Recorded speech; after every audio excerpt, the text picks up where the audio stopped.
नमस्कार विद्यार्थी मित्रांनो, मी सहाय्यक प्राध्यापक सोपान दौलत वाटपाडे. आज ऑनलाईन लेक्चरच्या माध्यमातून तुम्हाला बिझनेस मॅनेजमेंट या विषयासंदर्भात त्या ठिकाणी मी आज माहिती देणार आहेत. मागील लेक्चरला आपण बिझनेस मॅनेजमेंट म्हणजेच व्यवसाय व्यवस्थापन या विषयाचा जो काही सिलॅबस आहे, सेमिस्टर फर्स्टसाठी जो काही सिलॅबस आहे त्या संदर्भात आपण त्या ठिकाणी चर्चा केली. परंतु आज आपण ह्या ऑनलाईन लेक्चरमध्ये लेवल्स ऑफ मॅनेजमेंट म्हणजे व्यवस्थापनाचे स्तर कोणकोणते आहेत आणि त्यामध्ये कोणकोणत्या गोष्टींचा अंतर्भाव त्यामध्ये त्या ठिकाणी होतो त्याचा आपण त्या ठिकाणी सविस्तर आढावा घेणार आहोत. तर सर्वात प्रथम आपण व्यवस्थापनाचे स्तर किंवा जे काही पातळ्या आहेत त्याबद्दल थोडंसं प्रास्ताविक आपण त्या ठिकाणी बघूया. तर यामध्ये असं असतं की व्यवस्थापनाची तत्त्वे व कार्ये यांचा अभ्यास केल्यानंतर व्यवस्थापनाच्या पातळ्यांचा विचार करणं आपल्याला त्या ठिकाणी क्रमप्राप्त ठरतं. म्हणून व्यवस्थापनाची कार्य अनेक व गुंतागुंतीची असून ती कोणत्याही तज्ज्ञ व्यक्तीकडून ती पूर्ण केली जाऊ शकत नाही, कारण त्या प्रक्रियेवरती काही मर्यादा आहेत. म्हणून एकच व्यक्ती ते कार्य परिपूर्ण पद्धतीने करू शकत नाही. म्हणून ज्या व्यक्तीकडे त्या ठिकाणी त्या कार्यासंबंधीचं त्या ठिकाणी स्किल असेल किंवा त्या संदर्भात ज्ञान असेल तर त्या व्यक्तीकडे ते त्या ठिकाणी सोपवले जातं. म्हणून व्यवस्थापनात व्यक्तिसमूहाच्या कार्यांचा संयुक्तपणे विचार केला जातो. नियोजन हे व्यवस्थापनाचे अंग असून नियोजित उद्दिष्टे प्रामुख्याने व्यक्ती समूहामार्फतच त्या ठिकाणी पूर्ण करावी लागतात, कारण एक व्यक्ती ते कार्य पूर्ण करू शकत नाही. म्हणून एक व्यक्तींचा समूह त्यामध्ये समाविष्ट असणं अपेक्षित आहे आणि त्यामुळेच व्यवस्थापनाचे निरनिराळे स्तर आपल्याला त्या ठिकाणी अस्तित्वात आलेले आपल्याला त्या ठिकाणी दिसून येतात. परंतु याचे त्या ठिकाणी काही तोटे देखील आहेत. त्यामध्ये पहिला तोटा आपण असं सांगू शकतो की व्यवस्थापनाच्या अनेक पातळ्यांमुळे खर्चामध्ये मोठी वाढ त्या ठिकाणी होत असते. त्यानंतर अनेक व्यवस्थापन स्तरांमुळे मुख्य अधिकारी व कर्मचाऱ्यांमधील त्या ठिकाणी कुठेतरी अंतर वाढते, म्हणजे एक प्रकारचा दुजाभाव त्यांच्यामध्ये त्या ठिकाणी निर्माण होतो. म्हणजे एक वरिष्ठ आणि कनिष्ठ अशा प्रकारची एक दुफळी त्या ठिकाणी निर्माण होत असते. त्यानंतर जर बघितलं तर विविध व्यवस्थापन स्तरांमुळे संदेशवहन व नियंत्रणात अनेक अडचणी त्या ठिकाणी निर्माण होतात, कारण कोणी कोणाचा आदेश पालन करायचं किंवा कोणी आदेश द्यायचे या संदर्भात देखील त्या ठिकाणी एक अडचण त्या ठिकाणी निर्माण होत असते. म्हणून या सर्व गोष्टींचा विचार आपण या व्यवस्थापन जे काही स्तर आहे, जे काही पातळ्या आहेत त्यामध्ये आपण त्या ठिकाणी करणार आहेत. तर यामध्ये सगळ्यात पहिला जो काही स्तर आहे व्यवस्थापनाचा तो म्हणजे उच्च व्यवस्थापन स्तर, ज्याला आपण टॉप मॅनेजमेंट असं त्या ठिकाणी म्हणतो.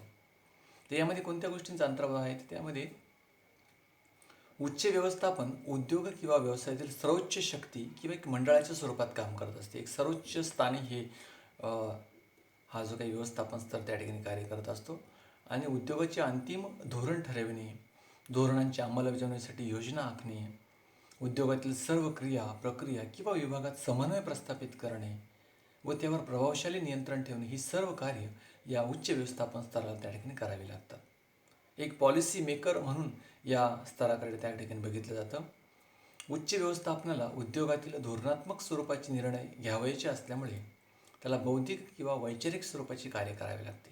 एक कॉम्प्लिकेटेड किंवा एक प्रकारचं इंटेलेक्च्युअल वर्क्स ह्या व्यवस्थापन स्तरामध्ये आहेत असं आपल्याला दिसून येतं, कारण धोरणात्मक अशा प्रकारचे निर्णय व्यवसाय संस्थेमध्ये त्या ठिकाणी या व्यवस्थापन स्तराच्या अंतर्गत त्या ठिकाणी त्या व्यक्तीला घ्यावे लागतात. म्हणून उद्योगात यंत्रसामग्री, साधनसामग्री, मनुष्यबळ उपलब्ध करून व त्यात समन्वय साधून उद्योगाला यश मिळवून देण्याचे कार्य या उच्च व्यवस्थापन स्तराला त्या ठिकाणी करावे लागते.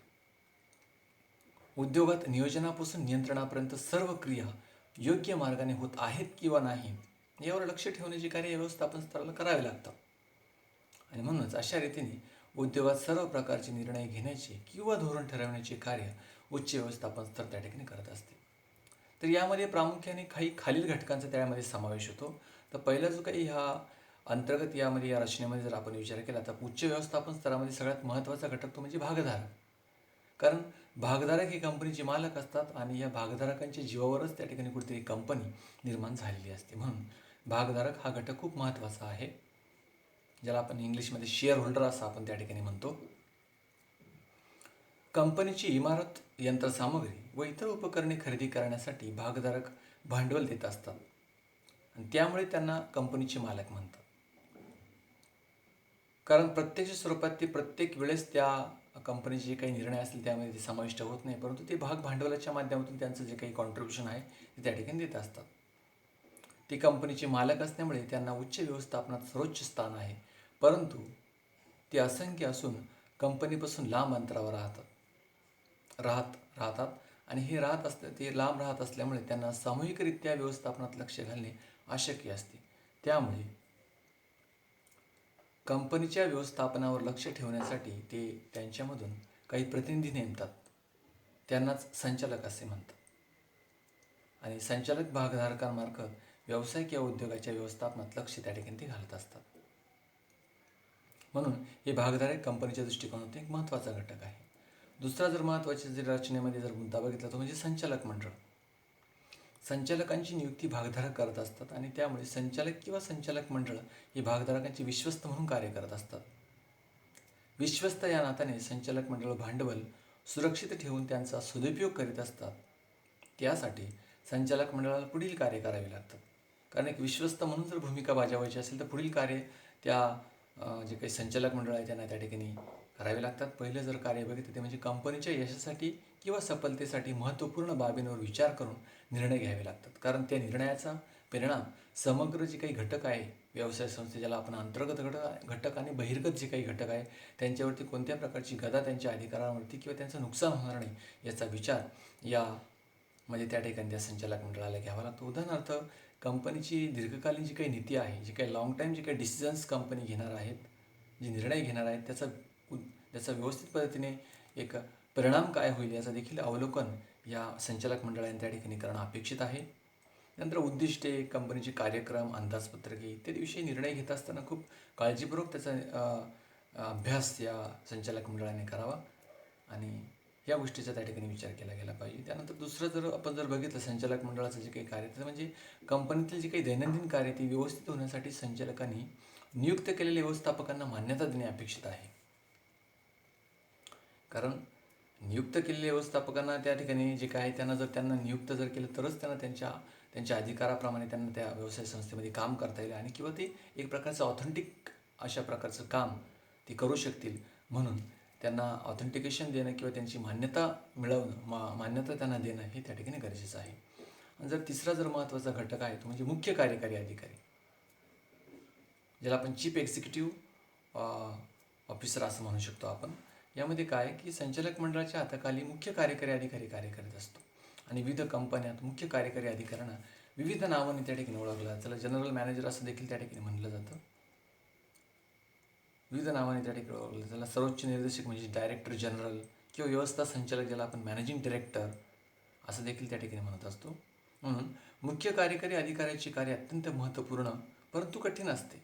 कारण या अधिकाऱ्याला कंपनीतील कार्याचे संचालन, व्यवस्थापन व समन्वयाचे कार्य करावे लागते. कारण सर्व घटकांमध्ये कुठेतरी एक प्रकारचं कोऑर्डिनेशन किंवा समन्वय प्रस्थापित करणं हे देखील त्या ठिकाणी गरजेचं आहे. कारण जर प्रत्येक समन्वय असेल तरच कोणतेही कार्य हे पूर्णत्वास जाऊ शकतं. म्हणून समन्वय असणं हे अपेक्षित आहे. तो संचालक मंडळाला जबाबदार असतो. संचालक मंडळाने ठरवलेली उद्दिष्टे प्रमुख कार्यकारी अधिकाऱ्यामार्फतच विभाग प्रमुख व कर्मचाऱ्यांमार्फत त्या ठिकाणी पोहोचवली जातात. संचालक मंडळाने ठरवलेली उद्दिष्टे कार्यान्वित करण्यासाठी संघटन, नियुक्ती, निर्देशन, नियंत्रण इत्यादींची व्यवस्था प्रमुख कार्यकारी त्या ठिकाणी अधिकाऱ्याला पाहावी लागते.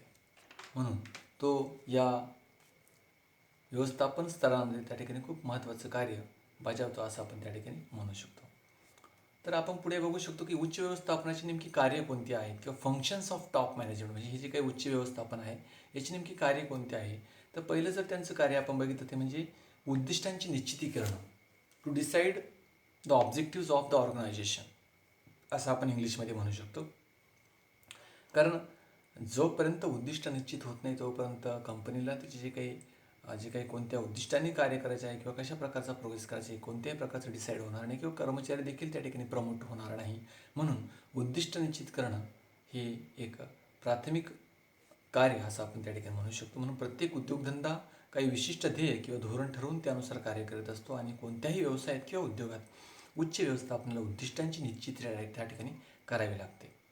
दुसरं जर कार्य म्हटलं ते म्हणजे धोरणांचे नियोजन करणं, to decide the proper planning of the organisation. व्यवसायाची पूर्वनियोजित उद्दिष्टे व्यवस्थापनाचे ठरवलेल्या धोरणानुसार पूर्ण केली जातात. त्यामुळे नियोजित धोरण म्हणजे प्रत्यक्ष कृतीचा मार्ग आहे असं देखील आपण म्हणू शकतो. कारण फक्त बोलून चालणार नाही, तर प्रत्यक्ष स्वरूपात त्या ठिकाणी नियोजन करून त्यानुसार काम करणं हे अपेक्षित आहे. कारण त्या निर्णयांची अंमलबजावणी होणं हे देखील त्या ठिकाणी गरजेचं आहे. कंपनीच्या धोरणात कंपनीतील विभिन्न कार्यांचा अभ्यास केला जातो. उदाहरणार्थ, उत्पादन धोरणात वाढती मागणी पूर्ण करण्याच्या दृष्टीने उत्पादनाचे मार्गनिर्धारण व वेळापत्रक तयार करावे लागते. वस्तू धोरणात वस्तूचे प्रमाण, आकार, रंग इत्यादी वैशिष्ट्ये त्या ठिकाणी स्पष्ट केली जातात. विक्री धोरणात वस्तू वितरणाचे विविध मार्ग, त्यामध्ये जाहिरात व विक्री वाढीचे मार्ग इत्यादींचे त्या ठिकाणी वर्णन केलेले असते. किंमतविषयक धोरणात वस्तूंच्या दर्जाची माहिती व वस्तूंची किंमत, डिस्काउंट रेट, आपण ज्याला सुट्टीचा दर असं देखील त्या ठिकाणी म्हणू शकतो. म्हणून काय की ह्या मुद्द्यामध्ये म्हणजे धोरणांचे नियोजन करण्यामध्ये सर्व ह्या गोष्टींचा त्या ठिकाणी अंतर्भाव होऊ शकतो असं आपण त्या ठिकाणी म्हणू शकतो.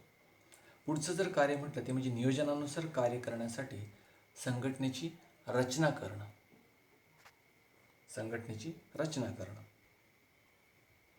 उच्च व्यवस्थापनातील सर्वोच्च मंडळ आहे आणि उच्च व्यवस्थापन व्यावसायिक उद्योगाची उद्दिष्टे ठरविणे व नियोजन ही महत्त्वाची कार्य करते आणि या कार्याच्या अंमलबजावणीसाठी संघटना अस्तित्वात आणण्याचे कर्तव्य उच्च व्यवस्थापनाचे त्या ठिकाणी असते. म्हणून त्यामुळे नियोजित उद्दिष्टे पूर्ण करून घेण्यासाठी उच्च व्यवस्थापन, मध्यम स्तरावरील व्यवस्थापन व कनिष्ठ व्यवस्थापनाचे संघटन करते आणि मध्यम व कनिष्ठ व्यवस्थापनाची कार्य ठरवून देऊन अधिकार व जबाबदारीचे विभाजन त्या ठिकाणी करत असते. हे असे आपण म्हणू शकतो की हे महत्त्वाचे जे काही कार्य आहे ते उच्च व्यवस्थापन स्तराला त्या ठिकाणी करावे लागतात. पुढचा जो काही महत्त्वाचा घटक आहे तो म्हणजे मध्यम पातळीवरील व्यवस्थापन, ज्याला आपण मिडल लेवल मॅनेजमेंट असं आपण त्या ठिकाणी म्हणू शकतो. यामध्ये पहिला जो घटक आहे तो म्हणजे उत्पादन विभाग. उत्पादन व्यवस्थापन ज्याला आपण वर्क्स मॅनेजर म्हणतो. उत्पादन विभागाचा प्रमुख असून हा जो काही उत्पादन व्यवस्थापक हा उत्पादन विभागाचा प्रमुख असून तो उत्पादन विभागाची विविध कार्याला जबाबदार असतो. तो उत्पादनावर नियंत्रण ठेवून दर्जेदार पण कमी खर्चात उत्पादन करण्याचा प्रयत्न करतो. या उत्पादन प्रमुखाला प्रामुख्याने पुढील कार्य करावे लागतात. त्यामध्ये पहिलं आहे ते म्हणजे कार्य आदेश गोळा करून ते संबंधित विभागाकडे पाठविणे. त्यानंतर कार्याच्या अंमलबजावणीत ठराविक पद्धती सुचविणे. फोरमन व कर्मचाऱ्यांना मार्गदर्शन करणे. त्यानंतर कच्चा माल, अर्धकच्चा माल व पक्के मालावर नियंत्रण ठेवणे. यंत्रसामग्री, उपकरणे, हत्यारे व कर्मचारी इत्यादी घटकांना एकत्रित करणे आणि शेवटचं ते म्हणजे उत्पादन खर्चावर नियंत्रण ठेवणे. हे देखील एक महत्त्वाचं कार्य या उत्पादन विभागाला त्या ठिकाणी करावं लागतं. त्यानंतर पुढचा विभाग आहे तो म्हणजे यांत्रिक विभाग, ज्याला आपण इंजिनिअरिंग विभाग हा उत्पादन विभागाचा एक भाग असून प्रमुख इंजिनियर हा या विभागाचा प्रमुख असतो. तो पुढील कार्यांबद्दल जबाबदार असतो. कोणती त्याची जबाबदारी असते तर नंबर 1 ते म्हणजे उत्पादन नियोजन, मार्ग निर्धारण व वेळापत्रक तयार करणे. नियोजित उद्दिष्टे साध्य करण्यासाठी यंत्रांची रचना करणे.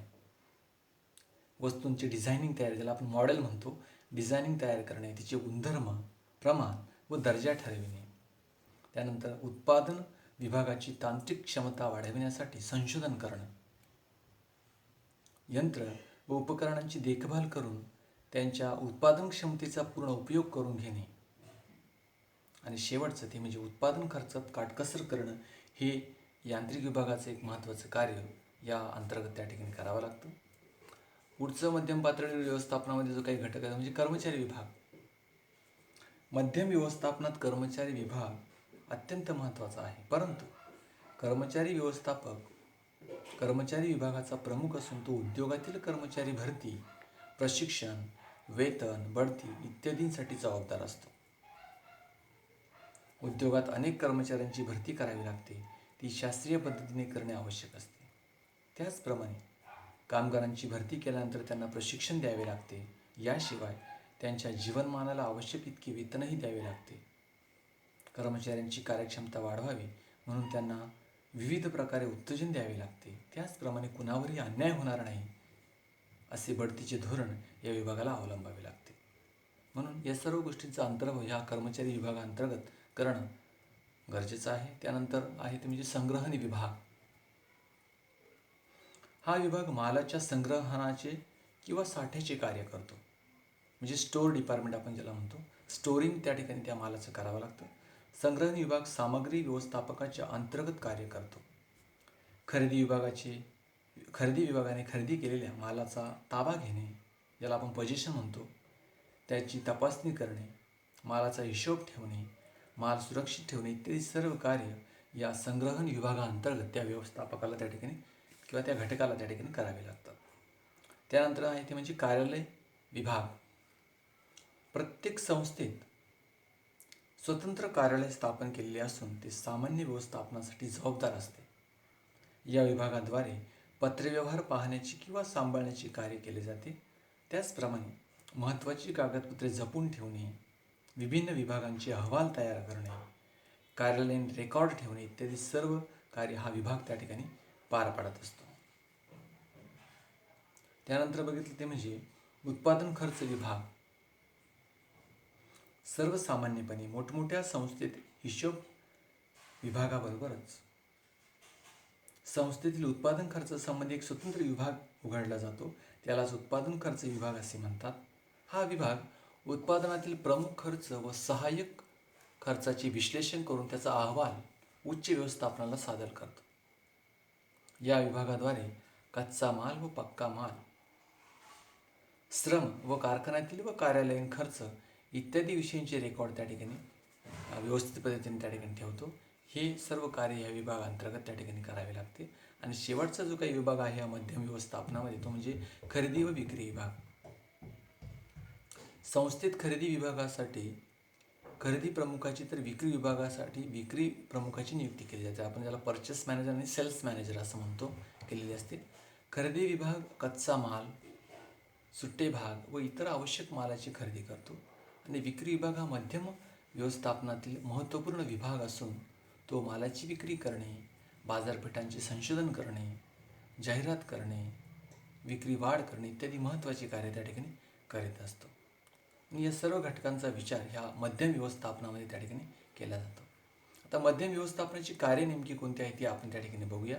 पहिलं जर आपण कार्य बघितलं ते म्हणजे उच्च व्यवस्थापनाने ठरवून दिलेल्या धोरणांचे विश्लेषण करणं हे या ठिकाणी या स्तराचं त्या ठिकाणी कार्य आहे. त्यानंतर उद्योग किंवा व्यवसायांच्या उद्दिष्टांची अंमलबजावणी करण्यासाठी विविध विभागांचे संघटन करणं. नंबर 3, योग्य प्रकारच्या कर्मचाऱ्यांची नियुक्ती करणं, त्यांच्याकडे जबाबदाऱ्या सोपवून विविध विभागांतील नियोजनाची अंमलबजावणी करणं. त्यानंतर उत्पादनात वाढ होण्यासाठी कर्मचाऱ्यांना विविध प्रकारे प्रेरणा देणं, त्यांच्या वाढत्या कार्यक्षमतेबद्दल व आदर्श गुणांबद्दल त्यांना बक्षीस देणं इत्यादी असे अनेक प्रकारची कार्य या मध्यम व्यवस्थापन स्तराला त्या ठिकाणी करावी लागतात. शेवटचा जो काही स्तर आहे तो म्हणजे कनिष्ठ व्यवस्थापन, ज्याला आपण लोअर मॅनेजमेंट असं देखील त्या ठिकाणी म्हणू शकतो.